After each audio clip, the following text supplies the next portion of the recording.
तुम्हें चार दीवारी का लव सेक्स धोखा समझ में नहीं आया? डोंट वरी, तुम्हें उसका धोखा भी कहां समझ आया था।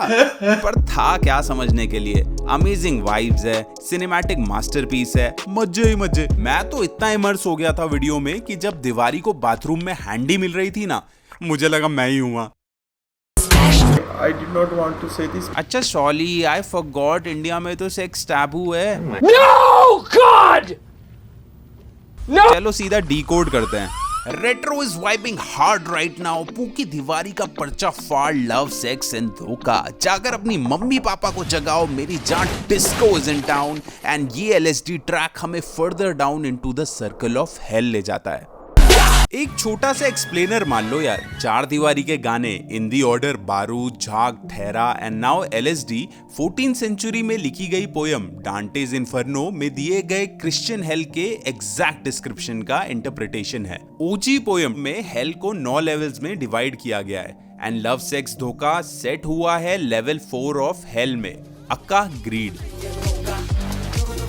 लव सेक्स धोखा गाने की शुरुआत होती है अर्पित बाला के साथ। किस्मत का खेल। एंड आपको तो पता ही है, अर्पित बाला के कहीं भी होने के 2 रीजंस हो सकते हैं। पहला, या तो अर्पित को मोटा पैसा सुंघाया गया हो, या दूसरा अर्पित एंड ऋषु के इतनी मेहनत से बनाए हुए हॉलिडे होमवर्क स्केच से कुछ रिलेटेड होगा। आपको याद है हॉलिडे होमवर्क में सट्टे के एडिक्शन पे एक स्केच था, गवर्नमेंट रेगुलेटेड सट्टा, जो लोगों के PMSing नेचर, अक्का, अनचेक्ड इमोशंस को गैम्बलिंग इंडस्ट्री का फ्यूल बताता है। पर उस स्केच का मॉरल था ये कि गवर्नमेंट आपके अनकंट्रोल्ड इमोशंस को एडवर्टाइजमेंट्स के द्वारा वेपनाइज कर रही है और आपको अपना हार्ड अर्न कैश गंवाने को इंसेंटिवाइज कर रही है, क्योंकि जितना आप पैसा हारोगे उतना ही गवर्नमेंट टैक्स के थ्रू आपसे कमाएगी। लव सेक्स धोखा में भी सट्टे का कंसेप्ट कुछ रिलेटेड ही है, क्योंकि इस रेंडिशन में भी सट्टे को गलत नहीं बताया गया है। इनफैक्ट सट्टे के लालच को शैतान का श्राप बताया गया है। कसम से कह रहा हूँ, जीत जाओगे, गारंटीड। LSD में अर्पित बाला हेल के रूलर का रूप अदा कर रहा है एंड इस हेल में अर्पित का लकी 777 सट्टे का एड लोगों के कानों में कॉन्स्टेंटली एक श्राप की तरह गूंजता रहता है, क्योंकि शैतान को पता है आदमी चाहे कैसा भी हो, सट्टे का चस्का सबको लगता है।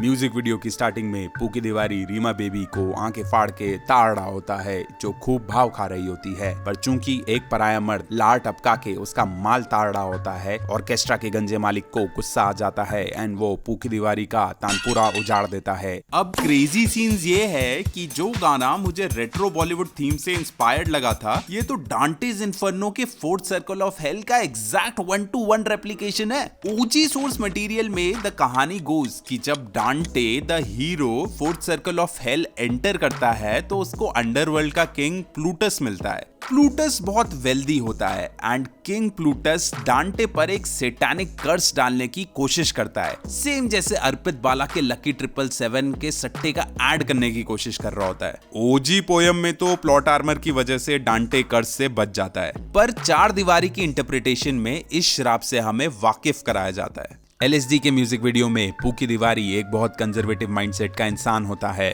जो अपनी कमी में ही खुशी पाने की कोशिश करता रहता है। पूकी इतना कंजर्वेटिव होता है कि वो अपनी स्किल्स खुलकर निखार भी नहीं पा रहा होता है, जिसकी वजह से रीमा बेबी और ऑर्केस्ट्रा के गंजे मालिक दोनों नाखुश हो जाते हैं। अपनी सिंपिंग के चलते पूकी अपने छोटे दीवारी के प्रेशर में आ जाता है और ग्लो अप करने की ठान लेता है, जिसके चलते पूकी दीवारी अर्पित का सैटानिक कर्स अपने ऊपर एक्सेप्ट कर लेता है और लॉटरी का टिकट खरीद लेता है। ओजी पोयम में 4th सर्कल ऑफ हेल को डिस्क्राइब ऐसे किया गया है कि हेल में 2 तरीके के लोग होते हैं। एक जो हर चीज होर्ड करके रखते हैं, सब कुछ बचा के रखते हैं, इस बात के पैसे देता हूँ तुझे। और दूसरे जो बेझिझक खुला खर्चा करते हैं। एंड हेल में इन दोनों गुटों के बीच हमेशा एक भीषण लड़ाई चलती रहती है। एक तरफ कहती बचाओ और दूसरी तरफ कहती लुटाओ।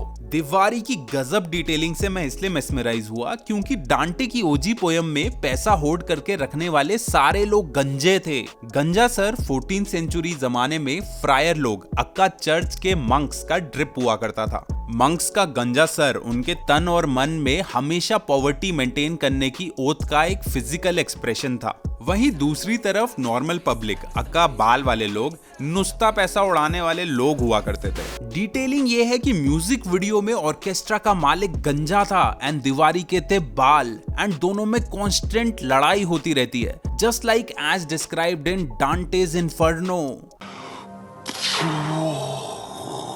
जब पूकी की किस्मत बदलती है एंड शैतान खुद उसके नंबर वेरीफाई करता है तो पूकी दीवारी की असलियत बाहर आ जाती है। ही एंट नो पूकी दीवारी no more girl, he is disco दीवारी। अपनी गर्लफ्रेंड की गर्लफ्रेंड को छुपाओ भाई, डिस्को दीवारी, he is here to splash. वही कंजर्वेटिव लड़का जो कल कमी में अपनी खुशी ढूंढा करता था, आज अपनी ग्रीड के नशे में पैसे उड़ाकर खुश है भाई। डिस्को को समझ आ गया है कि पैसा is power and power is push. अच्छा गाइस, ये चैप्टर हम आपके स्कूल की तरह ही स्किप कर देंगे because hand jobs are out of syllabus. क्या कुछ भी क्या बोल रहा है? बट गंजे की गोल्ड डिगर गर्लफ्रेंड की बाथरूम हैंडी गंजे के सिलेबस में थी because that BKL was personal. IRL में हुआ है भाई उसके साथ ये। बट पार्ट 3 का क्लाइमैक्स मुझे थोड़ा कंफ्यूजिंग सा लगा। मुझे कोई ये बता दो कि जब गंजा मर चुका था एंड दीवारी पे इनफ पैसे थे नई जिंदगी बनाने के लिए, तो डिस्को दीवारी रीमा के साथ भागा क्यों नहीं? उसने रीमा का कोल्ड हार्टेड मर्डर करके उसके चेहरे और शरीर का कीमा क्यों बना दिया?